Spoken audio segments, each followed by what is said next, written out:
Bem-vindos ao 22º episódio do Sem Shrink, podcast da Intrínseca sobre os livros do Intrínsecos. Meu nome é Tayla, eu vou ser a apresentadora de hoje e eu tô com duas convidadas muito especiais, Isabela Freitas e Júlia Moura. Isabela Freitas, me fala um pouquinho de você e me responde, você iria numa viagem de carro com seu ex? Bom, olá gente, eu sou Isabela Freitas, autora aqui da Intrínseca, já lancei 4 obras, né, Não se apega não se humilha não se enrola não, e como eu não falei, não se iluda não, né, eu tô aqui pulando. Bom, eu não iria numa viagem com meu ex, gente, eu sou daquela pessoa assim, o ex pra mim é como se ele tivesse falecido mesmo, sabe? É um processo de assim, coitado, foi desta para melhor, nunca mais vou ver ele na vida, e se eu vejo, eu finjo que não vi. Pra mim não tem esse lance de ser amiga de ex, porque eu acho muito difícil, eu sou muito transparente em tudo meu, então, eu ia expressar ali, por exemplo, raiva, mágoa, ódio, então pra mim é impossível essa viagem acontecer, tá? Mas eu amei o livro. E Júlia Moura, me diz quem você é e me fala se você iria numa viagem de carro com seu ex. Oi pessoal, eu sou a Júlia Moura, eu sou estagiária de marketing aqui na Intrínseca e tô trabalhando na campanha do lançamento do livro Na Estrada com o Ex pras lojas. Não, eu não viajaria com o meu ex. Se eu pudesse eu nem via, se vê é trocar de calçada.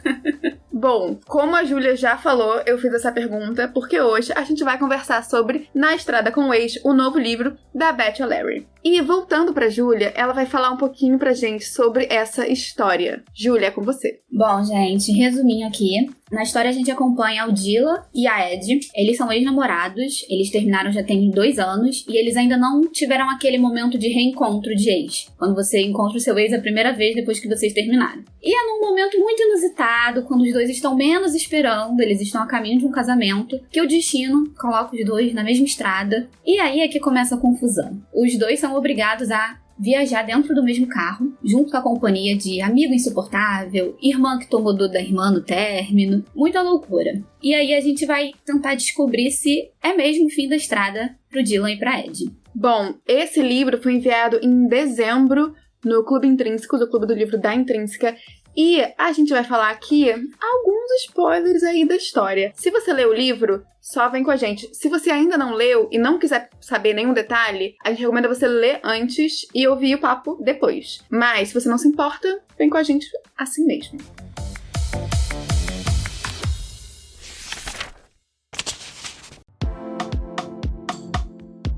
Pra começar, queria falar um pouco da Beth, porque Na Estrada com o Ex é o 3º livro da autora que a gente tá publicando aqui no Brasil.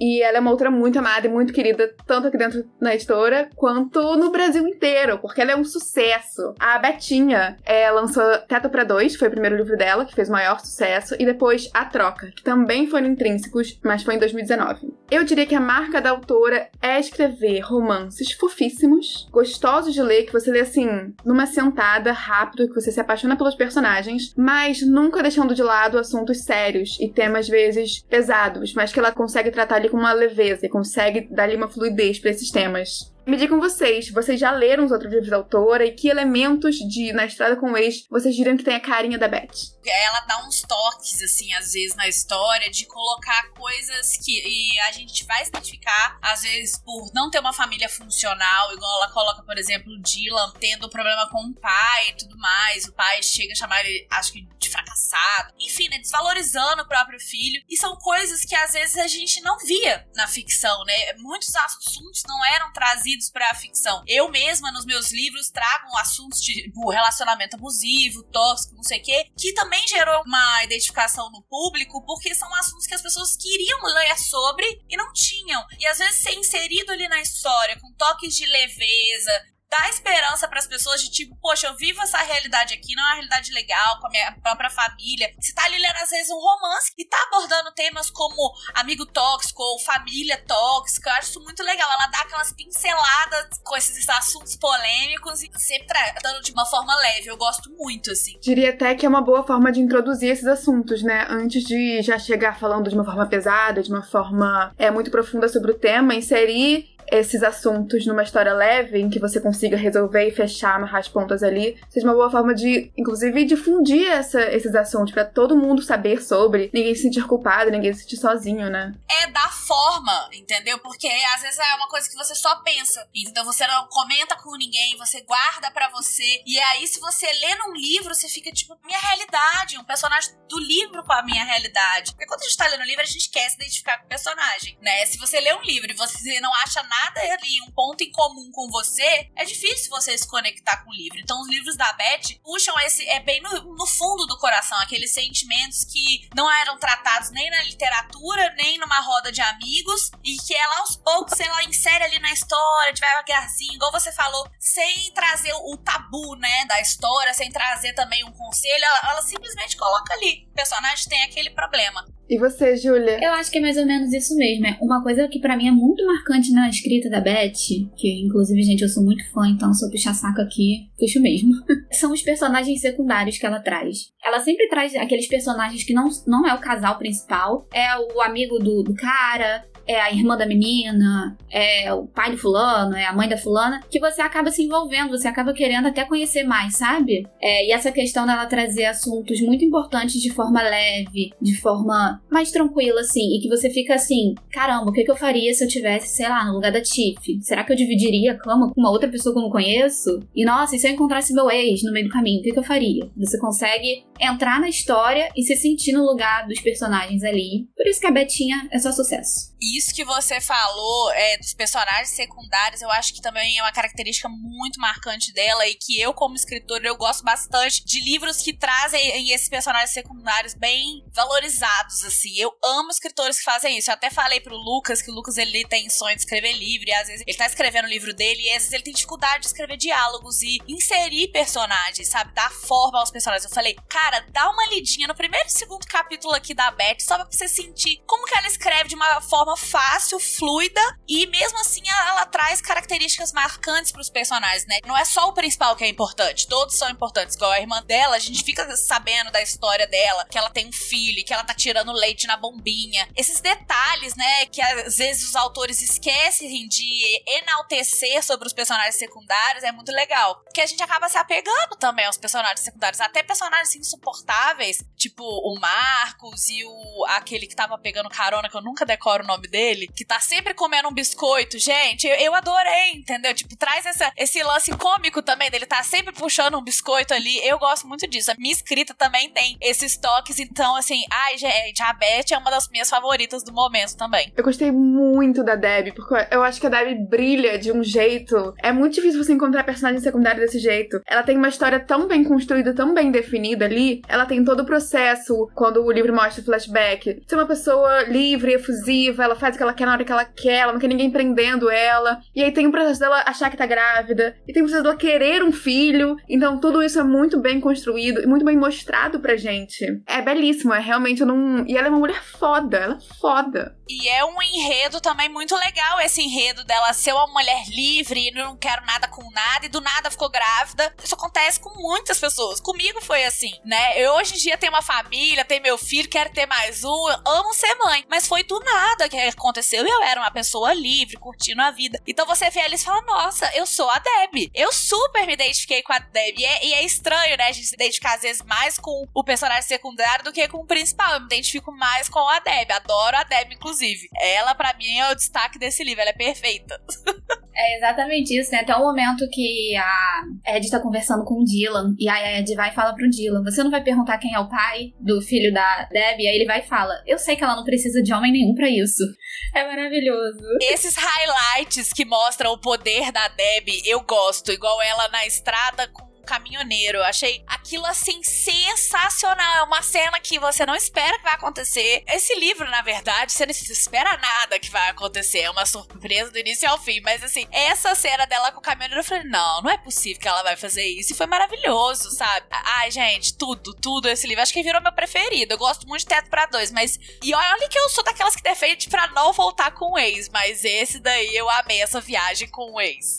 E o que vocês diriam que esse livro tem de diferente dos anteriores da Beth? Juliette. Eu acho que ele é mais romântico, pode ser uma opinião super pessoal minha, mas eu achei que os flashbacks em Paris, que todo aquele verão, que tem também muito tesão no livro, eu achei ele mais, mais romântico, mais sexy. Ele é mais intenso, né? Ele é bem intenso. Eu gostei bastante. Acho que ela tá evoluindo também como escritora, né? Ela tá evoluindo até nos sentimentos dos personagens. Então, pra ela, esse daí acho que foi o auge dela mesmo. Gostei bastante. Concordo. Tanto que muita gente também fala de Teto, que apesar do foco ser aquela coisa ali da cama, aquilo tudo, naquele primeiro livro dela ali, ela não foca muito nessa parte, na parte sexual e etc. E nesse não. Ela já vai pra uma outra pegada. Foi uma coisa bem romance, assim, de verão, sabe? Pra gente ler e sonhar. É tipo assim, o presente é o que não deu certo, né? Ela já no futuro, lidando com as consequências das decisões dela. E os flashbacks, né? Que é o que é legal. É aquela onda de paixão, de amor de verão. Nossa, é delicioso. É um romance realmente pra sair de órbita.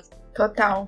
E um tema, a gente falou um pouco agora sobre o que difere esse livro dos outros, mas tem também uma coisa parecida que é o que a gente falou no início sobre esses temas mais pesados. Um tema que a autora traz muito nas histórias dela é o das relações tóxicas. E em Teto pra Dois a gente tem a relação da Tiffy com o ex dela. Em A Troca a gente tem a relação de uma senhorinha no vilarejo com o marido dela. E nesse livro, Na Estrada com o Ex, era uma pegada diferente. Nesse livro ela foca em amizades tóxicas. Então a gente vê aí a relação do Dylan e do Marcos, que são melhores amigos desde sempre, mas que tem uma codependência horrível ali, tem uma relação ali muito, muito problemática, que não faz bem nem pra eles, nem pra ninguém ao redor deles, nem pra namorada do Dylan, que é a Ed, nem pra ninguém. E eu acho que o que deixa muito claro que essa relação é horrível, é muito tóxica, é que a relação da Ed com a irmã é muito boa. Elas se apoiam muito, elas são muito carinhosas uma com a outra de uma forma... elas se aceitam. Elas se aceitam incondicionalmente. E eu queria perguntar pra vocês, como é que a gente pode definir, como é que a gente pode encontrar, como é que a gente pode entender os sinais de uma amizade tóxica? Aquela amizade tóxica é a amizade que você tá sempre tendo que ou pisar em ovos pra andar com a pessoa, ou a pessoa, ela não tem tato nenhum com você. São dois extremos. Ou você tem que lidar com muita delicadeza pra pessoa não explodir, não te tratar mal, ou enfim. Ou é aquela pessoa que já te trata com muito assim, não tô nem aí, vou fazer qualquer coisa com você, que a gente vai continuar sendo amigo mesmo, porque a gente já é amigo há muito tempo. Que é o lance do Marcos, é muito isso. Ele já tá ali há tanto tempo que ele se sente totalmente seguro pra ser, desculpem a palavra, mas pra ser um escroto, entendeu? Com as pessoas que ele deveria cuidar, né? Que deveria ter o amor incondicional, igual tem a Debbie com a própria irmã, que são melhores amigas. Porque não é toda irmã que tem aquele tipo de relacionamento ali. Elas realmente são muito amigas, são melhores amigas. Então você vê uma relação saudável. E a tóxica é o quê? Que te faz mal. Te coloca em situações ruins, que tá sempre te puxando pro caminho ruim, que tá sempre te incentivando até o seu pior lado. Eu já tive amizades que, assim, a minha mãe enxergava claramente que eram tóxicas pra mim e ficava falando pra mim, essa pessoa gosta de te ver mal, Isabela. Você não repara? Por exemplo, me ver muito bêbada. Vou dar um exemplo assim, sabe? De me incentivar a ficar muito bêbada, pagando mico. E ficar rindo de mim. E minha mãe uma vez viu essa amizade fazendo isso comigo. E minha mãe percebeu ali a maldade. E assim, eu continuei amiga dessa pessoa. Eu, né, tive que quebrar a cara por conta própria. Porque a gente é assim, né? Uma pessoa fala, outra pessoa fala, a mãe fala. O papa fala, mas a gente insiste. Jovens... e quebra a cara lá na frente, porque era uma amizade tóxica, os sinais estavam ali, a pessoa te alfineta, ela te coloca lá embaixo, ela quer sempre sobressair a você. A amizade verdadeira não, ela quer ver você no topo, ela quer ver você arrasando. Se você tá pagando mico, ela vai te levar pra casa, ela não vai ficar rindo da sua cara. Então quando a gente é jovem, a gente confunde muito as amizades. Eu pelo menos me decepcionei, acho que mais com a amizade do que com o amor. Então esse livro pra mim, assim, eu me identifiquei com o Dylan, me identifiquei com a Debbie, cada hora eu fui um personagem, porque, já sofri com isso. Isso afeta a nossa vida não só na nossa amizade com a pessoa, né? A gente se sente mal em outros aspectos por causa disso, né? Como é que isso afeta a pessoa? Como é que uma amizade tóxica pode afetar a gente? Olha, ela afeta diretamente na autoestima da pessoa. Eu já tive uma amiga minha que ela, singelamente, ela me criticava. E eu ia caindo naqueles papos dela sem perceber, no inconsciente mesmo. Quando você vê, você já não tá se amando mais, você já não tá se valorizando mais, você tá escutando tanto a voz do seu amigo tóxico, porque a gente, entre aspas, dá moral pra pessoas que a gente gosta. Então a gente dá moral pro que a pessoa que a gente gosta falou. Então se um amigo tá sempre te criticando, sempre te colocando pra baixo, sempre te tratando desprezo, sem cuidado nenhum, o que você pensa? Eu não tenho valor nenhum. Você fica ali se sabotando em situações que não te valorizam em nada, a troco de nada, porque às vezes você tá ali só querendo ter um amigo, essa é a verdade, você quer ter um amigo, então você insiste naquela amizade, mas às vezes é melhor ficar sozinho. Eu já tive épocas na minha vida, assim, que juro pra você, eu parei de conversar com todo mundo que era minhas amigas, assim, que viraram a cara pra mim por motivos nada a ver, coisas infantis. Fiquei sozinha, fiquei um tempo sozinha, 6 meses sozinha e não morri por causa disso, entendeu? É um tempo pra você se reencontrar, escutar sua voz interna, saber quem você é sem influência externa, porque quando você tá com essas influências tóxicas, isso se mistura. A gente, querendo ou não, a gente é uma soma das pessoas que a gente mais convive. Os nossos pensamentos também somam com dessas pessoas que estão sempre ali ao seu redor, conversando, falando alguma coisa. Não tem como o Dylan, por exemplo, ser só o Dylan se ele anda com o Marcos, se ele tem influência do Marcos. Então, é prejudicial. Você acaba ali com um pouquinho, aquela pessoa te influencia. Tem como. E acho que o Dylan, ele perdeu muito de si mesmo nessa relação com o Marcos, né? Acho que, principalmente aí você vendo a relação dele com a Ed, ele já não sabia mais se era exatamente o que ele queria, ou se ele tava fazendo aquilo porque o Marcos queria, ou se ele tava antecipando a reação do Marcos. Ele perde ali o que ele quer, quem ele é, o que ele vai fazer no futuro. Ele se perde completamente ali naquela relação. Eu acho que é um desejo de tentar agradar todo mundo, entendeu? A gente erra muito tentando agradar todo mundo, e principalmente tentando agradar uma pessoa que não tem como ser agradada, que é o tipo do Marcos, entendeu? Não tem como agradar um Marcos da vida que nunca tá satisfeito, sempre sendo tóxico e reclamando, entendeu? Então não é uma pessoa que ele tinha que manter na vida dele, porque é uma energia confusa mesmo. E só pra fechar, quais são as diferenças, assim, entre uma amizade tóxica e um relacionamento tóxico? Como é que essas relações são diferentes? Como é que os efeitos disso são diferentes? Ou não são? Eu acho que são muito parecidas em vários pontos. Acho que a única diferença é que no relacionamento romântico a pessoa pode usar de outros artifícios pra te ferir, ou pra te manipular, ou pra ser tóxico com você. A pessoa tem um pouquinho mais de abertura, digamos assim. Tipo, ai, faz isso pra provar que você me ama. Ai, faz isso porque, enfim, pra provar o seu amor. Mas, enfim, às vezes a pessoa que tá ali namorando, ela tem muito mais influência, querendo dizer no coração mesmo, de pegar pelo coração. Então a pessoa, ela consegue te manipular muito mais fácil. Na amizade, uma hora ou outra você vai perceber. Só se você for muito bobo que você não vai perceber. Porque o amigo, ele não é tão intenso ali dentro do seu coração. Tem um cantinho, tem um quartinho dos fundos ali reservado pra ele, mas não é o quarto principal. Então você consegue. Mas a decepção com o amigo, eu acho que é uma coisa, às vezes, pior do que a decepção da relação tóxica amorosa. Porque o amigo é aquela coisa que você pensa, vou levar pro resto da vida. Como é que a gente fala ex-amigo? Existe ex-amigo? Como é que a gente faz Tinha isso? um texto no meu blog que era muito famoso, que chamava Carta para minha ex-melhor amiga. Como que bombou esse texto? Porque eu cheguei a brigar com a minha amiga, que eu contei pra vocês que eu fiquei uma época sozinha, e ela era uma amiga de infância, assim. E aí aquilo me machucava muito, assim, porque a gente tinha uma amizade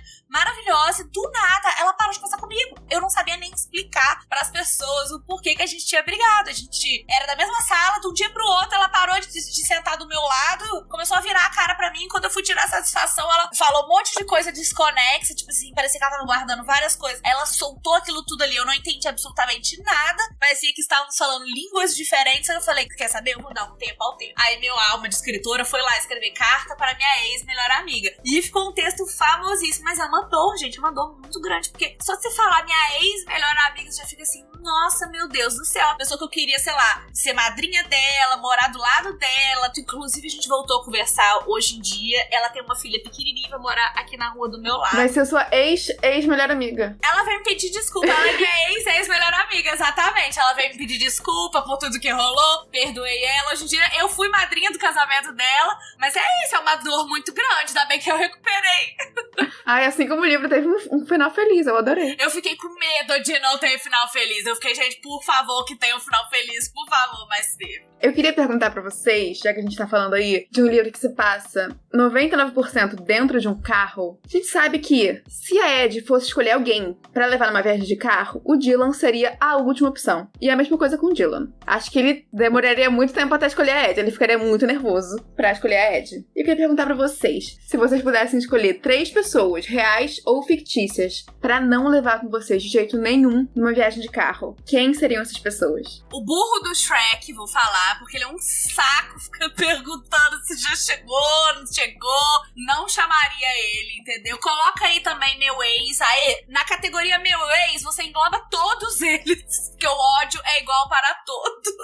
Não queria eles numa viagem comigo, jamais. Loucura esse Edo aí. E a terceira pessoa que eu não queria comigo, uma pessoa que fala muito, assim, não sei. Não vou dar um nome, mas é uma pessoa que fala muito, que eu gosto de ficar quieta em viagem, colocar um fone de ouvido e ficar na minha. O Marcos, pior companhia pra viagem, que cara chato, insuportável. Ele é o meu terceiro, com certeza. Eu com certeza não levaria, se eu estivesse dirigindo, não levaria uma pessoa que dorme muito. Porque eu gosto muito de falar, eu gosto de companhia. Eu gosto de falar, eu gosto de viajar falando, cantando junto, fazendo aquelas brincadeiras de estrada, ver um Fusca Azul, quanto Fusca Azul você viu no meio do caminho. Então eu não levaria alguém que dorme muito. Você vai cantando pro motorista. Isso aí. Não levaria alguém que dorme muito. A outra pessoa que eu não levaria o Jacob de Crepúsculo, porque se esse homem vira um lobisomem dentro de um carro, junto comigo, e se for um carro igual o da Ed, que é um mini vermelhinho, não ia dar muito certo. Então eu também não levaria ele. E eu também não levaria meu ex. Com certeza. Não levaria. Ô, gente, nem se ele batesse no carro atrás de mim, vamos combinar. Você vai levar, eu falava, querida, eu pago um Uber pra você. Eu te dou de presente, mas eu não te levo no meu carro pequenininho. Manda fazer sinal no trânsito. Eu ia fingir que nem conhecia. O que eu achei um absurdo, eles ainda ficam revezando os lugares pra todo mundo ficar confortável. Eu fico assim, não é possível. Se fosse eu ia na frente sozinha.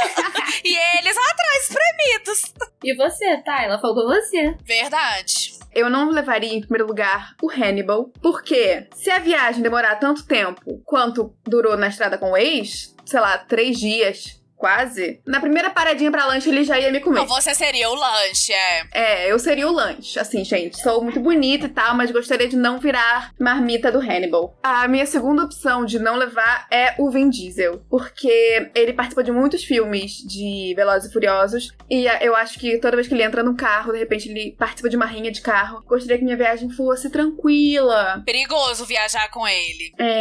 Fosse uma coisa maneira. Acho que a minha terceira opção também seria minhas ex, aí englobando todas as ex, quase ex, de rolê que poderia ser namoro, mas não foi. Engloba tudo isso aí numa pessoa só, não levaria. Nem se tivesse, assim, muito necessitado, não levaria. A gente tava falando aqui também que a gente não levaria algumas pessoas do BBB numa viagem de carro, porque talvez a gente jogasse elas pela janela. Nayara, né, é complicado. A Nayara fala demais, assim, eu já falei que eu não gosto de gente que fala demais na minha cabeça. Aí ela ainda fica falando em terceira pessoa, Nayara, não sei o quê, não tem condição. Nada pessoal. Eu levaria também o Rodrigo, hein, porque ele ia ficar ali no meu ouvidinho, criando um monte de teoria, falando que eu olhei torto porque eu não gosto dele. Nossa, a paranoia. Ele ia falar, você não me deu biscoito porque não gosta de mim. Ele ia ficar dessas. A gente falou aqui dos nossos ex, mas a gente sabe que quando a gente terminou há pouco tempo, a gente fica um pouco sensível. A gente sabe ali que ex é um lugar seguro. Você sabe que você pode encontrar coisas boas e coisas ruins, mas pelo menos você tá ciente do que é aquela jornada. E,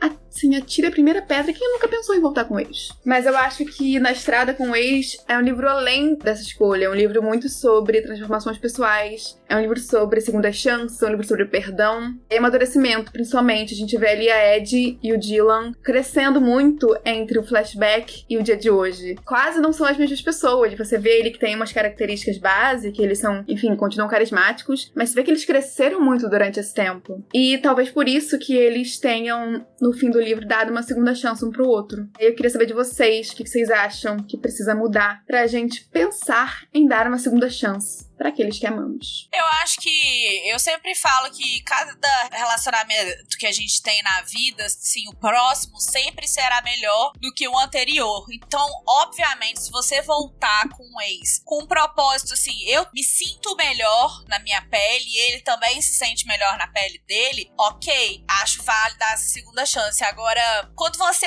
tá confusa, enfim, eu já tive um ex meu, foi meu primeiro namoradinho, né? E eu sempre ficava voltando falando pra ele, quando a minha vida tava chata demais, eu ficava, será que eu não tenho que voltar com ele? Aí eu ficava, tipo, doida pra voltar com ele. E aí parece que o destino sempre me mostrava assim, ele não mudou. Ele é a mesma pessoa que era há 5 anos atrás. Ele era bem ciumento, abusivo, ele tratava mal minhas amigas e tal. Quando eu tinha meus 21, eu tentei voltar com ele de novo. E eu namorei com ele quando eu tinha 12. Pra vocês verem como é que eu ficava tentando voltar ainda. Eu ficava achando que ele era o amor da minha vida. Era uma relação bem das abusivas e tinha ali uma dependência minha mesmo, assim, emocional e das minhas ilusões que eu criei também com aquele relacionamento. E tinha um sentimento verdadeiro dele. Ele era muito insistente comigo, então eu ficava assim, isso é amor. Só que não basta só o amor, né? Se a relação é tóxica, se o cara é tóxico, se ele não tá bem com ele mesmo, não basta ele te amar. E o cara me amava muito, então eu não conseguia enxergar isso na época. Mas aí, nesses meus 20 anos, que eu fui reencontrar com ele, a gente combinou de ir numa festa e tudo mais. E aí, assim que ele chegou, assim, já começou a tratar minhas amigas mal. Do mesmo jeito que ele tratava há 5 anos atrás. Eu fiquei assim, gente, ele não mudou nada. Eu era outra pessoa. Eu estava pronta por uma segunda chance, caso ele também fosse outra pessoa, evoluído e tivesse preparado pra uma segunda chance. Mas ele não era. Ele ainda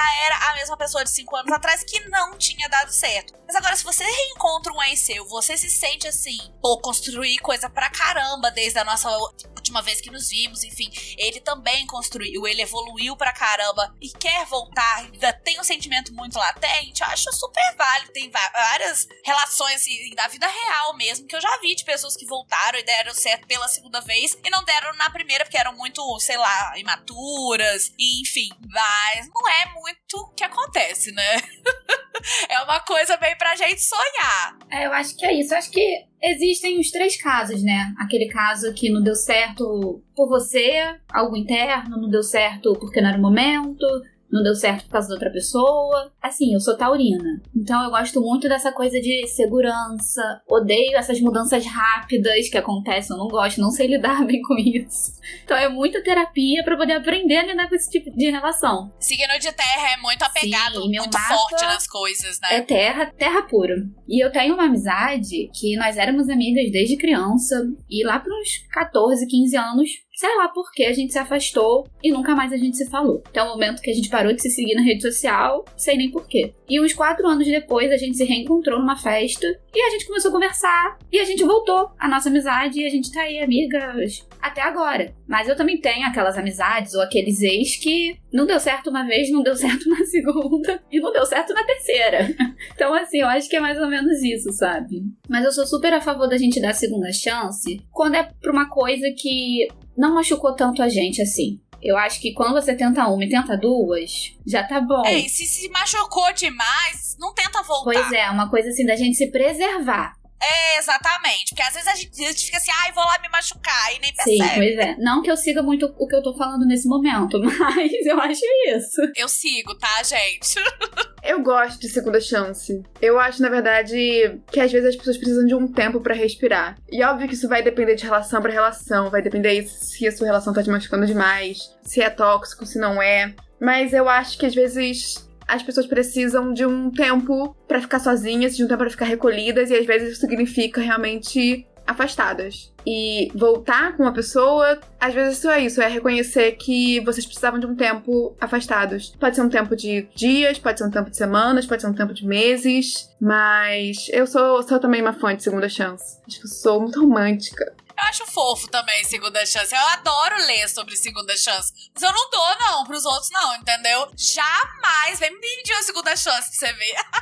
Tô zoando. A amizade eu dou, mas assim, relacionamento realmente eu acho que eu nunca dei. Esse cara aí que eu ficava tentando voltar, mas aí eu percebi que era uma furada e falei, não, eu nunca mais vou ficar tentando voltar com um ex ou pessoa que já passou pela minha vida. E eu levo isso como assim, lei mesmo, entendeu? Porque a maioria das pessoas saíram da minha vida me machucando, então não tem por que ficar voltando pra aquilo ali, né? Não saiu da sua vida à toa, né? Não saiu porque tava tudo bem. Exatamente, saíram com uma faca na mão enfiando no meu peito, então pra que vai voltar, né? Os meus avós paternos, eles são um exemplo claríssimo de segundas chances. Porque eles começaram a namorar quando eles eram, sei lá, 12, 13 anos. Aí eles namoraram até uns 18, terminaram e ficaram 15 anos separados um do outro. E depois eles se reencontraram e estão juntos de novo. E nesse meio tempo desses 15 anos, o meu avô casou de novo, não deu certo.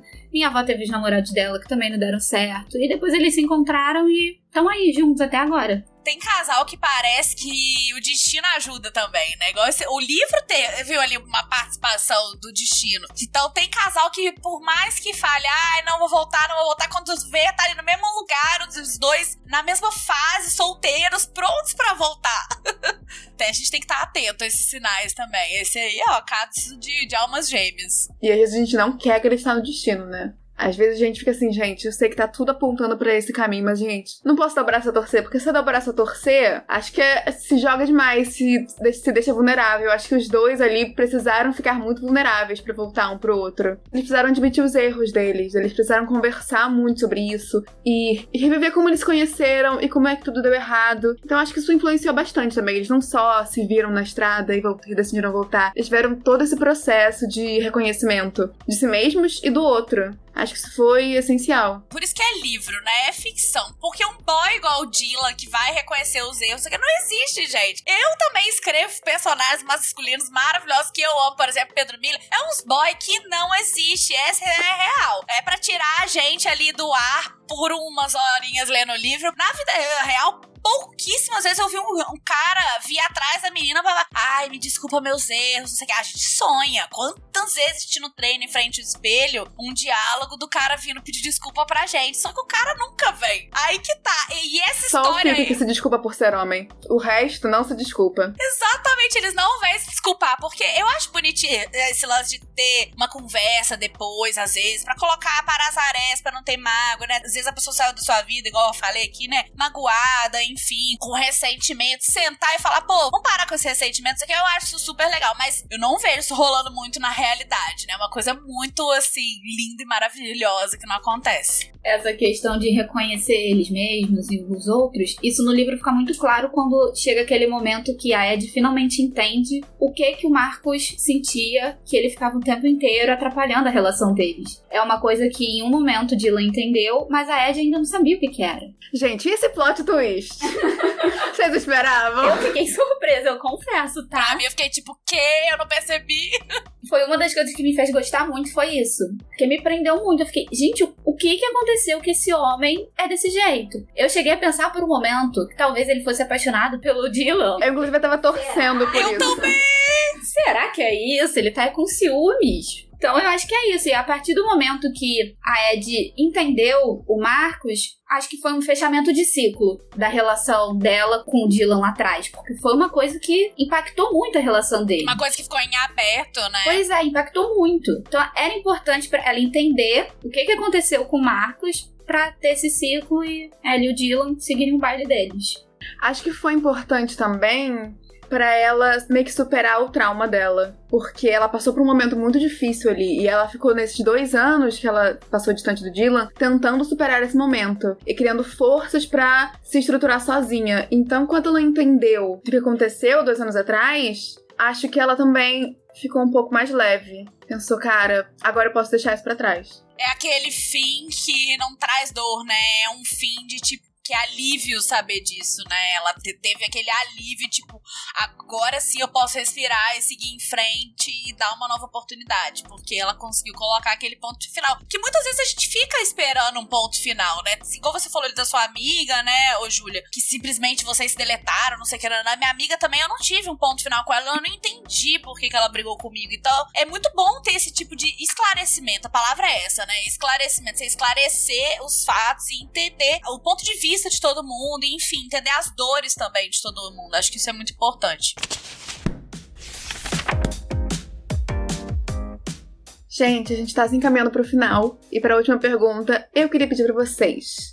Que filmes, séries ou livros vocês indicam pra quem gostou de Na Estrada com o Ex? Olha, gente, seguindo essa vibe de viagem, eu acho que quem gostou de Na Estrada com o Ex com certeza vai gostar de Amor e Sorte, que passa ali numa viagem entre os irmãos e também tem um mistério envolvido, que você não sabe por que a relação dos dois acabou ficando daquele jeito. E tem um filme que eu gosto muito, que se chama Alguém Especial, que é com a atriz que faz a Jenny the Virgin, e é um filme que ela descobre que o relacionamento dela de 9 anos acabou, e aí ela precisa aprender a lidar com isso. No momento ela precisa entender se ela vai dar uma segunda chance pra ele ou não. Então, assim, quem gostou, com certeza vai gostar disso. Eu não lembrei, gente, de nenhum filme série com ex-namorado, assim. Sendo bem sincero, eu tentei ficar puxando, eu falei, gente, falta coisas desse tema, assim, sendo bem real. Eu não consegui lembrar de nenhum. Aí Hollywood, já sabe, mais filme com ex-namorado voltando. Inclusive, eu tenho um livro engavetado meu que chama Meu Querido Ex-Namorado, onde eu ainda vou lançar ele, que é uma história também de uma menina ali reencontrando o ex dela depois de um tempo. Não é parecido, né? Mas, tipo, tem as temáticas, sabe? Ansiosa.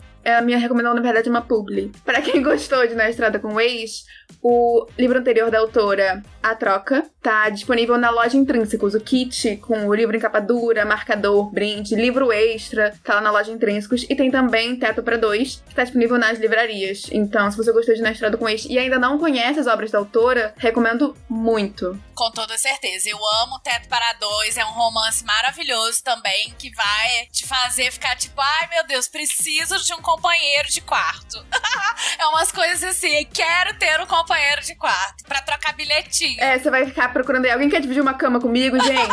Alguém quer brincar comigo de bullshits e flertar comigo? É meio isso, mas é maravilhoso. Leiam, vocês vão gostar. Bom, vocês querem mandar um beijo, vocês querem dar um recado pros nossos ouvintes, vocês querem divulgar arroba, podem falar. Meu arroba no Instagram é Isabela A. Freitas, me sigam lá, tô sempre falando também de livros, filmes que eu gosto, coisas que eu assisto, que me inspiram. Esse foi um livro que me inspirou demais, aquele livro que você fecha, eu pelo menos como autora, né, eu fiquei assim, quero escrever o meu, porque tanto romance gostosinho que dava vontade também de escrever um romance gostosinho. Então assim, obrigada pelo convite, adorei, podem me chamar mais vezes, adoro podcast, adoro pegar um livro pra ler e depois fazer tipo um clube do livro igual a gente fez aqui, ficar conversando, acho isso o máximo. Obrigado. Beijo, gente. Gente, eu adorei o papo, adorei conversar com vocês, meninas. Eu vou fazer um public meu também. Eu tenho uma página literária, então me sigam lá no Instagram, é @resenhaju. Falo muito de livros de romance, panfleto muito Beth, enfim, me sigam lá. Gente, muito obrigada por participarem, muito obrigada por aceitarem o convite. Foi ótimo falar com vocês sobre um livro e uma autora que a gente ama tanto. Um beijo pra todo mundo que tá ouvindo. Bebam água, tá muito quente, continuem usando máscara e até a próxima. O próximo episódio vai ser sobre água fresca para flores. Vejo vocês no próximo episódio. Um beijo.